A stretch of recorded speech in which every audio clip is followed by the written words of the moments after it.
Rekan-rekan, tanggal 9 ini, hari Senin, akan ada sidang terbuka di Pengadilan Negeri Jakarta Pusat mengenai gugatan, apalah bahasa hukumnya, saya nggak gitu paham. Gini aja lah, mengenai ijazah palsu dari Bapak Jokowi yang diajukan lewat tim pengacara yang dipimpin oleh Saudara Bapak Egy Sujana. Yang perlu untuk pembelajaran adalah bahwa masalah yang sederhana dan mudah penyelesaiannya menjadi ribet, sulit ini karena memang ada yang harus ditutupi atau bahasa lainnya tidak bisa dibuka. Contoh kilometer 50 ribet bener. Padahal jelas masalahnya. Kemudian apalagi petugas KPU yang meninggal, kok jadi nggak jelas urusannya gitu. Sehingga kami menarik kesimpulan, saya dan beberapa teman di UIWAT menarik kesimpulan, kalau ada masalah kasus yang sebetulnya sederhana tapi menjadi penyelesaiannya begitu rumit, mesti ada pejabat penting yang terlibat. Nah, kalau ijazah palsu bukan pejabat penting lagi, tapi langsung Pak Jokowi. Jadi tanggal 9 kami mengajak saudara-saudara, usahakan hadirlah supaya kita tahu.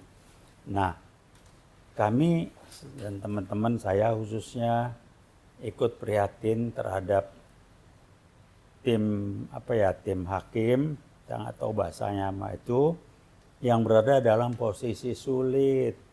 Kalau saya ngerti lah, kalau nanti putusannya harus dibawa ijazah palsunya, dia bisa disemes. Barangkali sekarang aja sudah ada tekanan-tekanan, bahasa halusnya, bahasa jelasnya ancaman-ancaman pada hakim, dan atau yang dikenal dengan kalau bahasa di manajemen itu cambuk atau apa gitu. Jadi kalau lu nggak nurut, lu dipecut. Kalau nurut, lu dikasih sesuatu. Karena sederhana kok. Bawa ijazah SMA, bawa ijazah sarjana, selesai. Yang menjadi ribet, karena ada yang bohong. Yang bohong apa?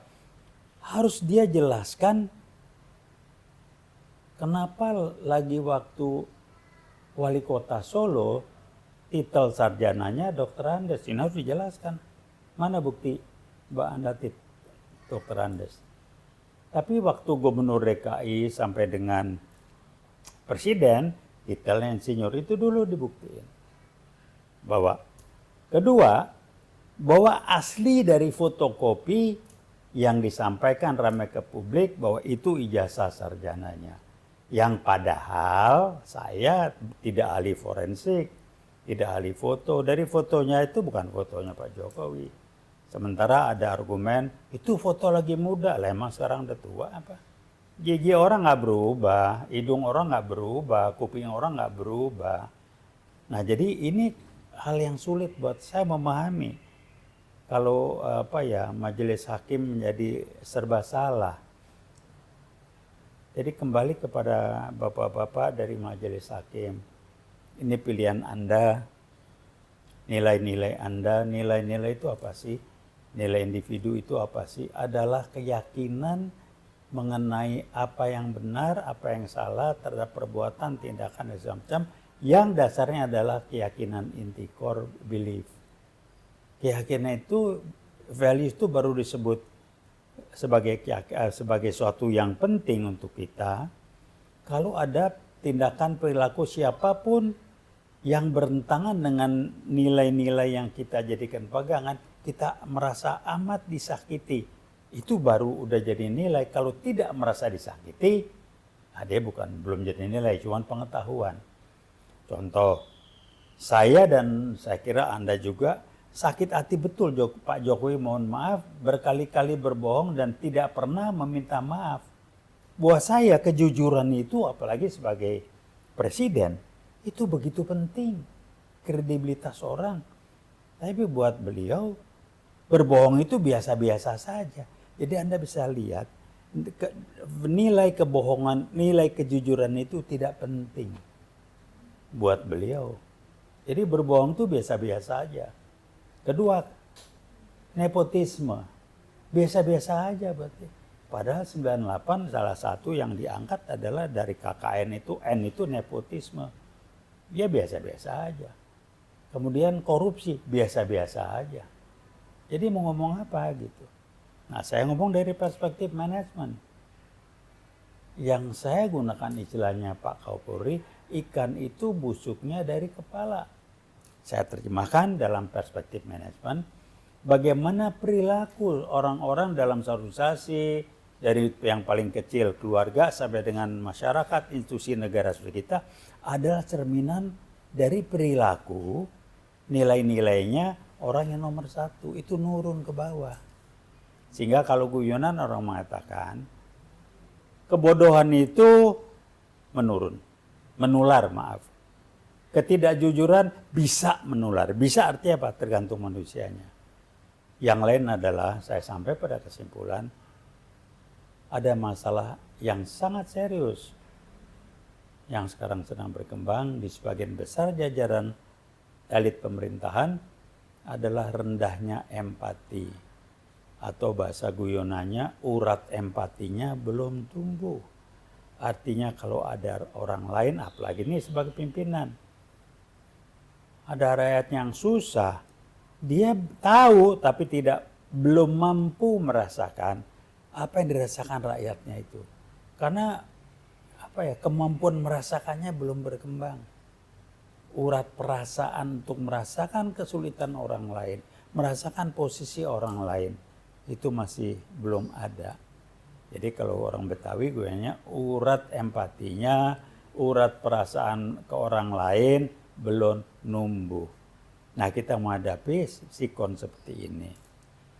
Sehingga saya mengatakan ya udahlah, jadi jangan ngomong menghimbau, jangan ngomong analisis, nggak nyampe ke pikiran dia.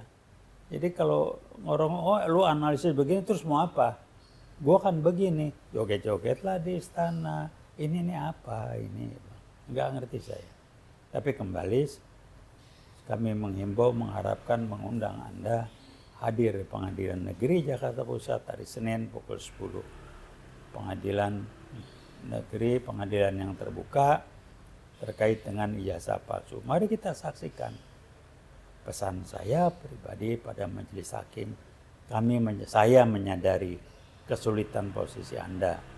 Kesulitan dalam arti kata, tantangan untuk Anda yang akan menunjukkan bagaimana individual life values Anda sebagai manusia mengenai kejujuran, kebenaran dan sebagainya. Kenapa saya pakai UIWOT bergerak? Karena kami berangkat dari core values. Veritas, kebenaran, probitas, kejujuran, dan justisia, keadilan. Ini nilai inti. Dari 3 nilai inti ini berkembang ke nilai utama, biasanya sekitar 6 sampai 9. Berkembang lagi ke nilai operasional bisa 30-40. Jadi salah satu atau apalagi kalau lebih dari 3 nilai inti ini dilanggar, insya Allah UIWOT akan bereaksi sesuai kemampuan kami. Ijazah palsu berentangan dengan veritas dan probitas. Sehingga ujungnya apa? Justisianya terganggu. Karena jadi tidak adil. Kenapa tidak adil? Ada pejabat daerah yang level bawah, ijazah palsunya ketahuan, langsung diusut, dituntas, vonis. Tapi kalau orang nomor 1 kok jadi susah benar ya? Adil nggak? Nggak adil. Ini yang kami sampaikan. Jadi sekali lagi kami tunggu kehadiran Anda hari Senin tanggal 9 Oktober pukul 10 pagi di Pengadilan Negeri Jakarta Pusat. Mari kita lihat prosesnya. Suatu pembelajaran untuk anak bangsa ini bahwa yang memalukan pernah nanti kita 5 tahun 10 tahun yang lalu akan ngomong ini nih. Kita pernah punya presiden. Pernah kita punya kasus begini. Buat masalah hukum, terutama yang kuliah belajar fakultas hukum atau ahli hukum kita, ini jadi pembelajaran untuk ke depan bagaimana menyikapi hal ini. Kalau saya ditanya bagaimana, jawaban satu, ini bukan urusan hukum semata-mata, tapi ini hukum yang harus mengacu berbasis kepada prinsip atau nilai-nilai yang jadi dasar pasal-pasal hukum tersebut. Hukum tidak bisa dilepaskan dari nilai-nilai, di mana nilai utamanya, nilai yang penting primary values-nya adalah 5 nilai utama pada Pancasila. Jadi hukum itu dari sana sumber nilainya. Nah ini yang perlu jadi catatan, paling tidak opini saya masukkan. Dan juga tanggal 5 saya dapat kabar juga sidang gugatan intervensi, apa gua ngerti hukum ya, mengenai kasusnya Bro Rocky Gerung juga diproses dan lain sebagainya. Ini menarik lah. Terima kasih. Wassalamualaikum warahmatullahi wabarakatuh.